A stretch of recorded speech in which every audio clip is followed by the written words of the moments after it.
Salve Bapak Ibu Saudara-saudariku yang terkasih. Pada hari ini kita merayakan pesta Yesus dipersembahkan di Bait Allah.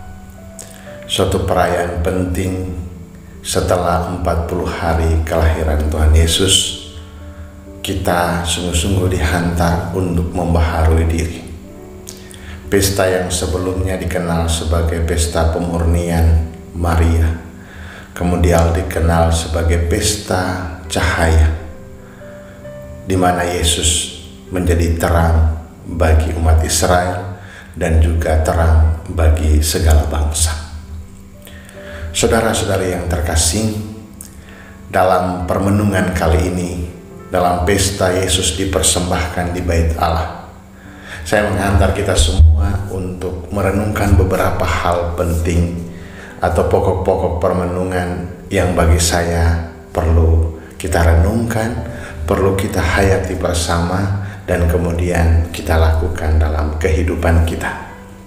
Yang pertama adalah kita belajar dari ketaatan yang tulus dari Maria dan Yusuf.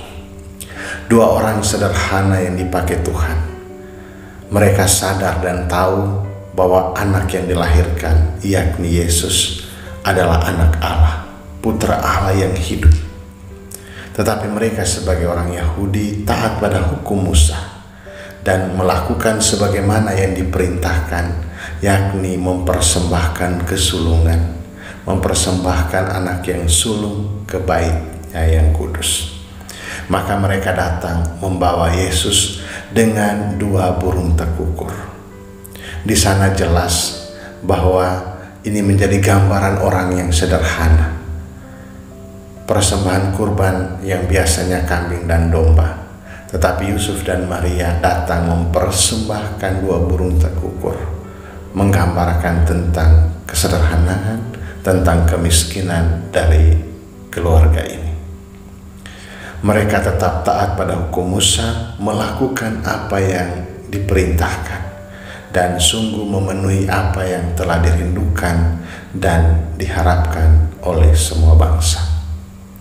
Dalam nubuatan Maleaki sudah dengan jelas dikatakan bahwa akan ada yang datang untuk memurnikan kembali Baitnya yang kudus, dan itu terpenuhi di dalam Yesus yang datang dan dipersembahkan di Bait Allah. Yang kedua yang kita bisa renungkan adalah kita belajar dari Simeon, yakni menanti dengan penuh harap yang kemudian berpuncak pada rasa syukur. Simeon ketika mendapat ilham dari Roh Kudus dan mendengarkan apa yang dikatakan bahwa engkau tidak akan mati sebelum berjumpa dengan Mesias, dan penantiannya itu sungguh-sungguh terwujud. Dia menatang Mesias, menatang Yesus dan mempersembahkan. Berkat ilham Roh Kudus dia datang ke Bait Allah, datang ke Genisa dan mempersembahkan Yesus sebagai anak yang sulung. Dan ketika dia menyadari itu, dia menaikkan syukur dan pujian. Bahkan dia mengatakan, Tuhan sudah cukup, biarkanlah saya pergi dari dunia ini dengan damai, karena mataku sudah melihat keselamatan yang datang daripadamu. Harapan dan kerinduan itu sudah terwujud, sehingga akhirnya dia naikkan syukur atas sukacita itu, dan bahkan mengatakan, sudah selesai, biarkan saya kembali kepadamu. Penantiannya sudah terwujud. Maka butuh kesetiaan dalam pengharapan itu. Maka nubuatan Maleaki juga meminta kepada umat Israel untuk menanti dengan penuh kesetiaan sampai ia datang membaharui Baitnya yang kudus, menghapus kesedihan mereka, menghapus kekecewaan dan rasa putus asa mereka dengan sukacita. Dan Simeon ini juga menghantar kita semua untuk menyadari sebagaimana ungkapannya sendiri bahwa anak ini, Yesus yang dipersembahkan ini, akan menjadi terang.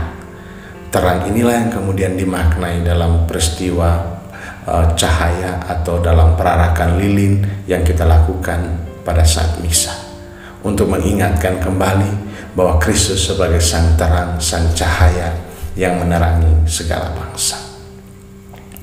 Yang berikut kita belajar dari Hana, seorang imam perempuan lahir dari anak Fanuel, yang dengan kesetiaan dan ketekunannya tiap hari siang dan malam berdoa di bait Allah.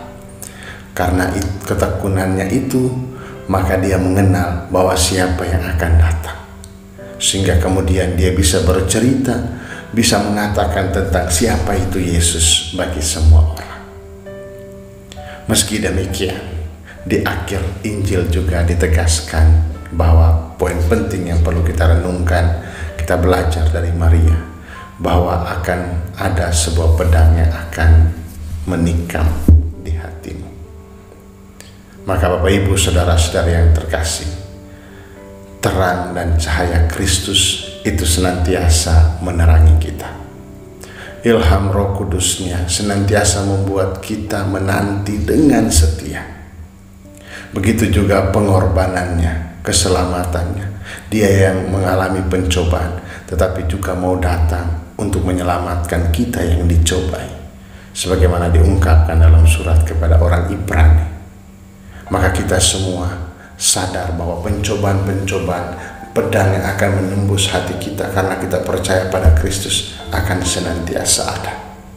Tetapi mari kita semua datang kepada Tuhan dengan ketulusan hati. Maka hari ini kita dengar Hana dan Simeon datang karena ilham Roh Kudus untuk menjumpai Tuhan di bait-Nya yang kudus. Pertanyaan bagi kita datang ke bait-Nya yang kudus, apakah karena ketergerakan hati, kerinduan, ilham Roh Kudus, atau karena ketaatan hukum gereja ataupun agama? Atau kita datang hanya sekedar kewajiban, atau kita hanya datang untuk mengejar tanda tangan sesuai dengan tugas pelajaran agama? Masih banyak hal lainnya, alasan-alasan motivasi kita untuk datang kepada Tuhan. Mari kita belajar dari Maria dan Yusuf yang taat dan setia melakukan perintah Tuhan. Begitu juga dengan Simeon dan Hana. Kita belajar dari Simeon tentang kesetiaan dalam penantian, datang kepada Tuhan dengan kerendahan hati. Dan dari Hana tentang kesetiaan kita untuk bertekun dalam doa. Maka Bapak Ibu saudara-saudariku yang terkasih, mari kita datang kepada Tuhan karena Ia menanti kita. Kita datang kepada Dia untuk berjumpa dengannya dalam Ekaristi. Kita datang kepada Dia sambil mempersembahkan doa-doa permohonan kita, doa syukur kita, kerinduan hati kita. Mari kita datang dengan sungguh-sungguh, dengan ketulusan hati. Mari kita persembahkan seluruh hidup kita, mempersembahkan seluruh doa-doa kita dengan tangan menengadah, sebagaimana Simeon menengadah ke langit mempersembahkan Yesus. Begitu juga dengan kaki berlutut dan berpuasa sebagaimana Hana lakukan setiap hari, supaya kita menyadari bahwa pertolongan Tuhan sungguh nyata dalam hidup kita. Penantian kita akan dipenuhi dengan rasa syukur dan sukacita yang melimpah. Saudaraku yang terkasih, mari kita menjumpai Dia yang setia menanti kita dalam bait-Nya. Selamat hari Minggu, Tuhan Yesus memberkati kita semua. Bapa dan Putra dan Roh Kudus. Amin.